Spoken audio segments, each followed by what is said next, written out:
So, so with that said, we always talk about the American dream. There's a lot of American dream hate out there. There's a lot of people who are still coming to this country in search of it. There are a lot of Americans who feel jaded and disenfranchised because we've been sold a bill of goods, and that bill of goods may or may not. Let me turn this camera dish away. Oh yeah, let's get that.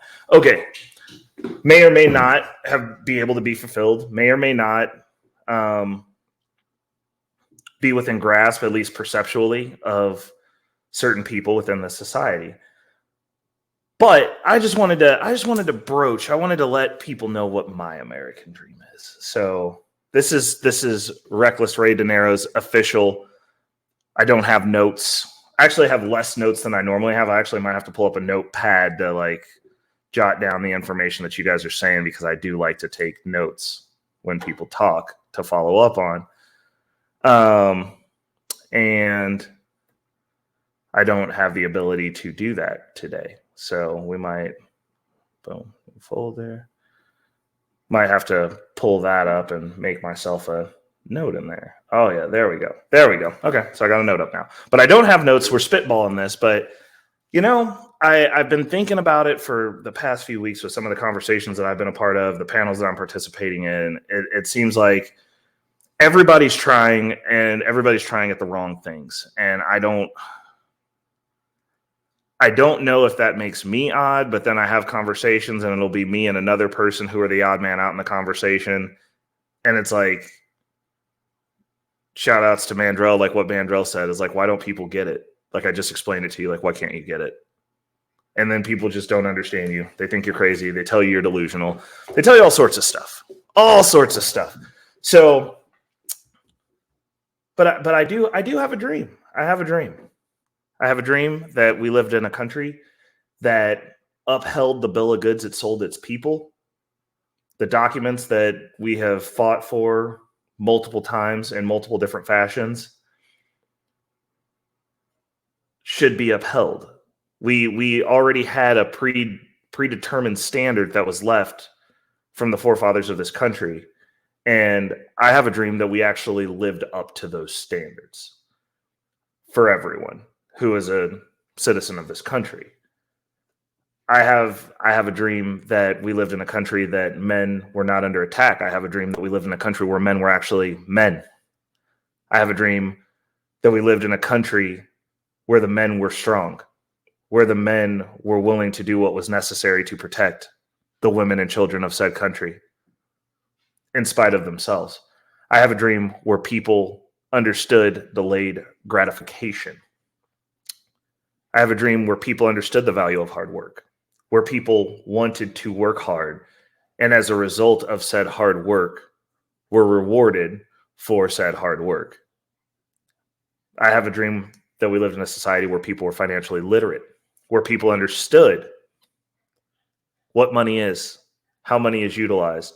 They understood the system that we were in. They understood the insidiousness of the system that we were in.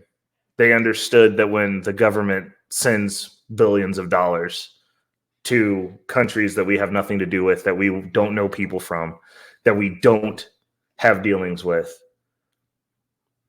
to actually not help them, that we're just giving them money, that is an extraction. It is a robbery of said citizens who are having their wealth taken because the government doesn't make money.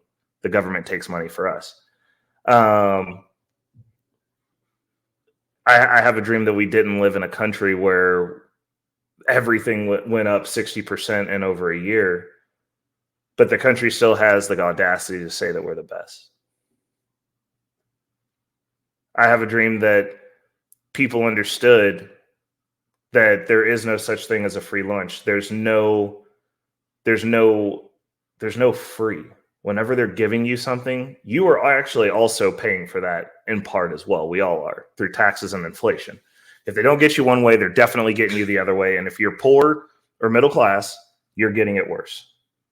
I have a dream that even though we lived in a country where people understood that there has to be two sides. There has to be people that want to go save everyone, and there has to be people that don't want to save anyone and understand that everybody ain't going to make it. And that's how this works. You can't have a society of one or the other. Neither one of those societies works historically.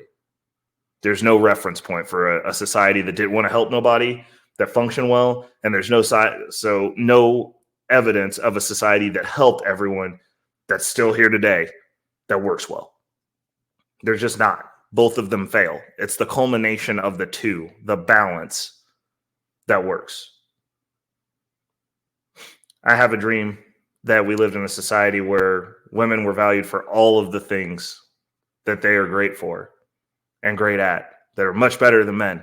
And they didn't spend their entire existences fruitlessly toiling to compete with men at the two things we're good at.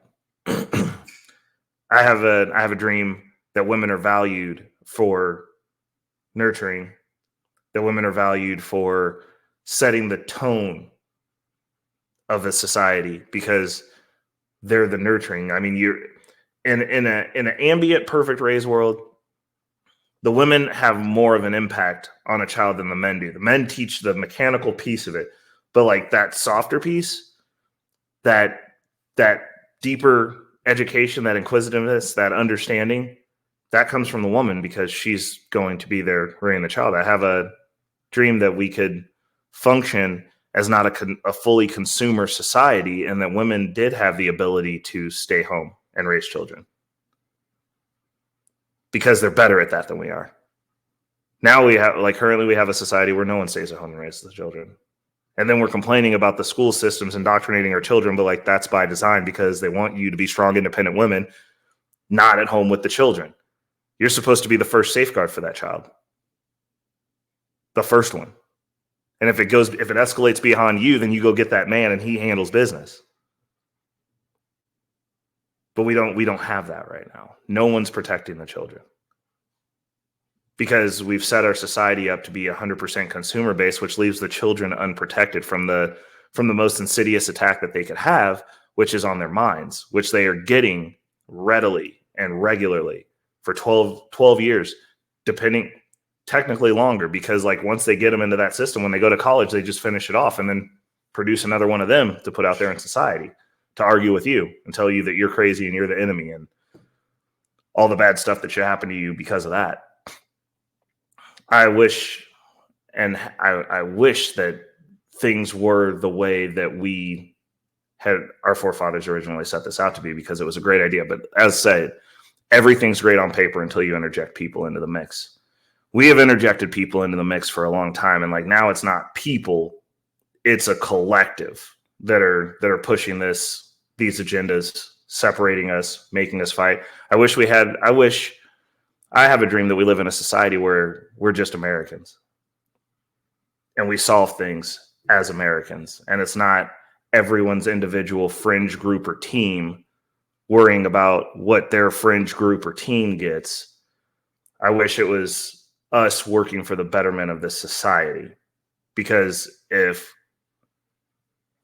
not going to say if any team fails, because there's certain teams that are out there right now that I don't think are necessary for society at all. But if any of the majority groups of this country fail, the whole thing fails. A house divided cannot stand. In short, I wish we lived up to the bill of goods that was sold to us as a people, that we always hearken back to, that we keep moving further away from, that we keep allowing the establishments that we've placed in power. Actually, at this point, I don't even think we've placed them in power. I mean, that's questionable even. But I wish that we had the wherewithal as a nation to say enough is enough and actually start trying to move back towards the core of what this nation was built as. Because the things in the Constitution work for everybody. If you need something outside of the things in the Constitution, like, I don't know what to tell you. Like, go start another society and make that work. But don't tear a functional one apart to get what you want, because you want some other errant, random thing that works for 1% of the society at the expense of the 99%. The 1% doesn't matter in that respect.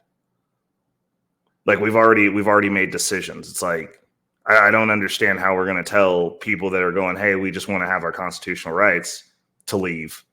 You leave. You're 1% of the group. The fringe should be the ones that leave. Everyone else has decided that this is okay. You've decided that this isn't okay. And you're instigating other people to like destroy all of this. Some of us like it. And that's our right. And honestly, when it's the majority of us that like it, you're the one who gets to go do something else and go build another utopia and then see if people want to come there. But don't ruin things that were already decided on because you go, oh, well, we're just gonna bring our people in and we're just gonna complain about it. Like go complain somewhere else.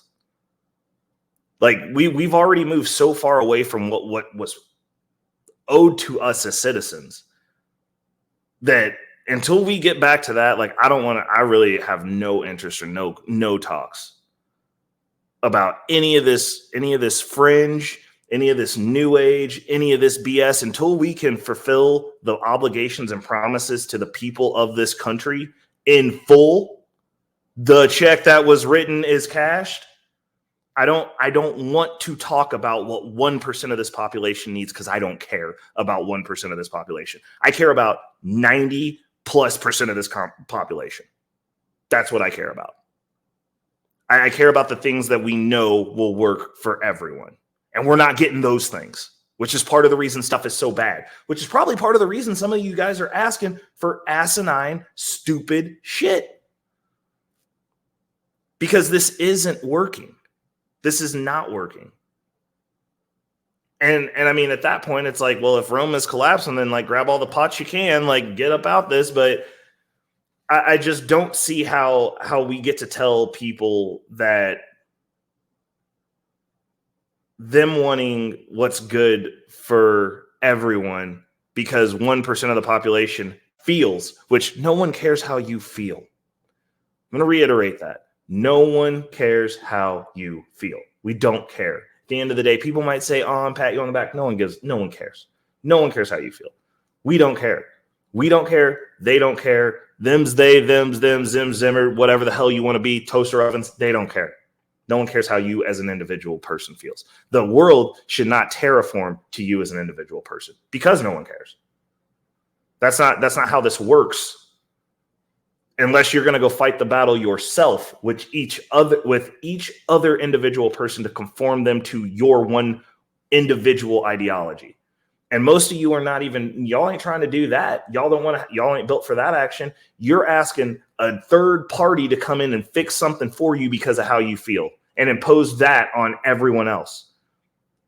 And the reality of it is you should be ashamed of yourselves because the only reason that a third party would come in and help 1% of the population literally destroy the fabric of what's held that group together as a collective is because it's helping you destroy a society.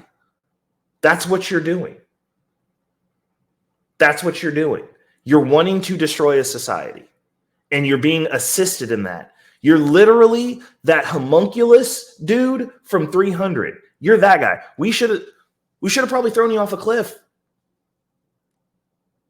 But you're gonna go help Ramses destroy society. You're gonna switch teams because somebody picked your lumpy ass up and put you on their team and said, "Oh, we care about how you feel." The only reason they care about how you feel is because they're trying to destroy what everyone else is fighting for. That's the only reason. And considering that you consider yourselves a part of this society, you should be ashamed of yourselves because you're destroying 99% of society to make you feel better. That's the most selfish thing you could possibly do if you consider yourself part of a group. If you want to be on a team, be on Team America. Be on that team. How about that? How about being on that team? But no, you'd rather think that you're getting something accomplished. And the funny part is, once they fix everything for you, you're the next thing to get fixed. You're called useful idiots for a reason. Because after the dust settles, After you've destroyed society and you think you've got your way and we're going to go do whatever we want in the streets on children or with children or whatever the hell you guys are aiming at. You're next. And you all can't fight. You all ain't built for that because you asked this other thing to come in and do it for you. You've released a monster that you will lose control of that will devour you after it's finished with the meal. You're the dessert. I'm going to go ahead and drop the link. Let's get to chat. I want to know what some of you guys' American dreams are. I'm going to drop this in the chat. Boom. The link's out in the chat. Anybody want to tap in and hang out with your boy? We got internet now. The world's a better place.